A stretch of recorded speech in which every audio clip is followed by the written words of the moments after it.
Hi everyone and welcome to a recipe blog. Today we're going to be discussing all things olive oil. Olive oil truly is the elixir of life. It's just a wonderful oil that has so many different properties and uses, not just in the kitchen, but great on your hair, your skin, just wonderful for everything really. Europe is obviously home of olive trees. It's got that beautiful Mediterranean climate. France, Spain, Portugal, Greece are some of the countries that are very famous for it, and of course Italy. We can't forget about Italy. So those are some of the top producing countries. Here in Australia, we are lucky to be blessed with the Mediterranean climate. So South Australia in particular, as well as Victoria, we do have large plantings of olive groves across the state, especially in the warmer regions. So we're really blessed to have really high quality olives that can be produced here, which we can then benefit from in terms of the olive oil. But really the idea of me running this today was I get a lot of questions from people asking, what is cold pressed? What's extra virgin? How do you pick the right oil depending on what you're cooking?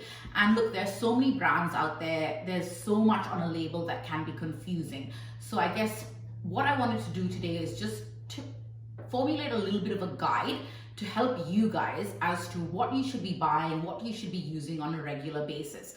For me, obviously I'm of an Indian origin, but I use olive oil on a daily basis. For me, olive oil is life. I panic. And to be honest, this isn't something that I've gone out and bought specifically for this. These are olive oils that I have any given day in my house because I am obsessed with olive oil. I just couldn't live without it. I freak out when we have a shortage of olive oil.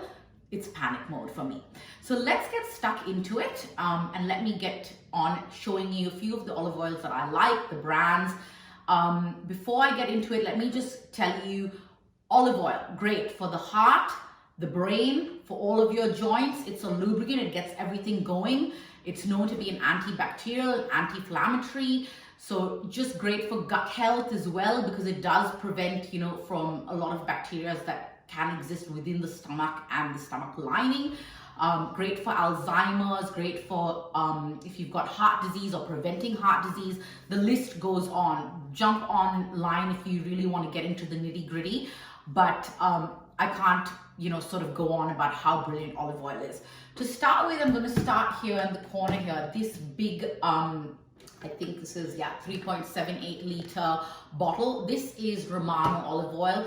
It's labeled as extra virgin Mediterranean. This is from Aldi. This particular one is made in Spain, and while it says it is an extra virgin olive oil, to be completely honest, I use this every day because I don't actually buy that. It's olive oil, no doubt, but extra virgin, I'm not so sure about. How do you tell and how do you know? A lot of people use color as a basis of how they look at things, but color is really hard, especially if you're in a store. If you look at these bottles, a lot of them are dark, and you might be wondering why dark bottles. It's the same reason that a lot of winemakers put their wine into dark bottles. Olive oil needs to be stored in a dark place away from sunlight, and a dark bottle is going to help assist you with that. So that's key. Remember, when you buy olive oil, whether it's extra virgin, whether it's normal olive oil, don't keep it next to your stove, because obviously that's going to be really hot. You're going to be cooking there, and then you've got the residual heat as well from after you're cooking. Try and store your olive oil in your cupboard, in your pantry, in a dark, cool place where it's not going to go rancid. Trust me, you will taste it. It ruins the oil, and it ruins the benefits. You're not going to get any of those beautiful benefits from the olive oil. So let's get stuck into the next couple ones. This one isn't labeled. It's completely sort of got no branding on anything. It's just got a little sticker here. Now this is something that I've bought from a market that buys directly. This is from Boundary Bend. Boundary Bend is in Victoria. It's about 90 kilometers north of Swan Hill. Swan Hill is a really warm region in Victoria, and it's actually unlabeled Cobram Estate, which is exactly what I've got here. This is the Cobram Estate, but the garlic infused, and we'll talk about infused oils a little bit later. But you can get some amazing oils at your local fruit and veg markets and things like that. have a look, talk to them, see what it is. This particular one is 4 liters, and I believe I bought it for about $28, which is a really, really good price for a high quality extra virgin olive oil. And you might be thinking, well, what do I do? How do I deal with these sorts of things? This particular one, I decanted, and if you watch my cooking videos or you see my blog, you'll see this little jug or oil pourer appear a lot. What I do is just open it up. I use a funnel and just pour that straight in, and you're getting maximum value and you're getting a great quality oil as well. Third up, I've got a Greek olive oil here. Greece, as I mentioned, is a really big supplier of olive oil worldwide and high quality. Over here, the fourth one, which is probably the most premium of the lot, this was $125 for this bottle. Of course, it's beautiful, but you're not just paying for this beautiful bottle. It's 100% Spanish olive oil, and it's from the Arbequina grape. Now, as you get into more specific and higher quality oils, they will actually mention what the olive is, and that's what you're buying. And with this, it is the first season's olives.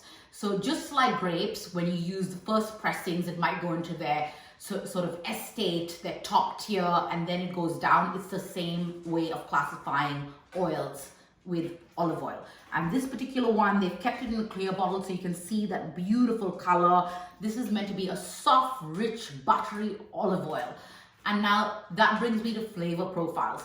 It can be quite personal. With olive oil, do you like it soft and buttery, or do you like it a little bit more peppery and sort of a little bit more bitey? Go into a local store, stay away from your supermarkets when you're buying premium olive oil. Go into your markets, go into stores where they allow you to taste. Take a little bit of bread, dip it in and try the oils, because that way you're going to be able to tell what do you like. It's quite a personal decision. For me, I like to have a variety depending on what I'm cooking and what I'm dressing and my mood. I like to have different things to play with.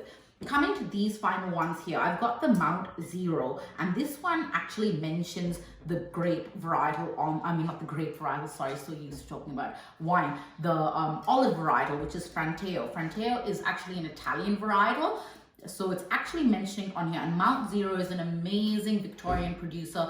Olive oil is their primary staple, but they also do beautiful salts and legumes and things like that, and they are located in Mount Grampians. Pop online, you can buy their oils in packs as well. They do them in 2 liter, 4 liter packs, and they've got a variety of oils. Highly recommend these guys. I've tried their packs in the past, the 2 liters. You are paying premium for their olive oils. They're not cheap, but I cannot tell you how good the quality is. It is just fabulous. This one here, next up, is a Squeaky Gate. It's also Victorian made, and here they are advertising the fact that it is first cold pressed. Now, what does that mean? First cold pressed is really when you apply heat to anything that's a delicate product, whether it's wine or whether it's grapes, you're going to be removing a lot of those beautiful natural qualities that we want from the olives. So we definitely don't want anything that's warm pressed, and you'll never see that on a label because no one's going to advertise that, even if they do it. So cold press is just ensuring that the grapes have been made into a paste and then extracted at a low temperature so that it's keeping in all of the goodness, and that you actually get to have those benefits when you put the oil into your body. This is, as I said, a recent entrant into the market, really good value. This was, I believe, around the $10 mark for, a 750 ml bottle, which is fantastic value. Really great olive oil. Let's talk about infused oils. We've got to that point of, things I don't want to keep babbling on, but absolutely, infused oils, you can absolutely create them at home yourself, by infusing. Garlic olive oil is probably my favorite, and these two are both garlic olive oils. The carbon estate is something that I've used all through the Christmas period and into the new year. It is just great when you're lazy and you can't be bothered chopping or mincing a piece of garlic. Go ahead and sprinkle this, or sort of drizzle it rather, over your salads or whatever you have, and it's just going to infuse the most beautiful flavor. This one is the Founder's olive oil, which is actually from New Zealand, and New Zealand also does a fantastic range of olive oils. Again, they're really lucky to have amazing regionality. So with infused oils. Lemon, another great one. Chili, rosemary, there's so many out there, and they just add this incredible flavor. So go out there, check out your different oils and see what your favorite one is. If you've got any questions, pop into the comment section and let me know what you're thinking. I'm more than happy to get back to you with my comments and my experience using these oils. And yeah, I hope you enjoy them. But thanks.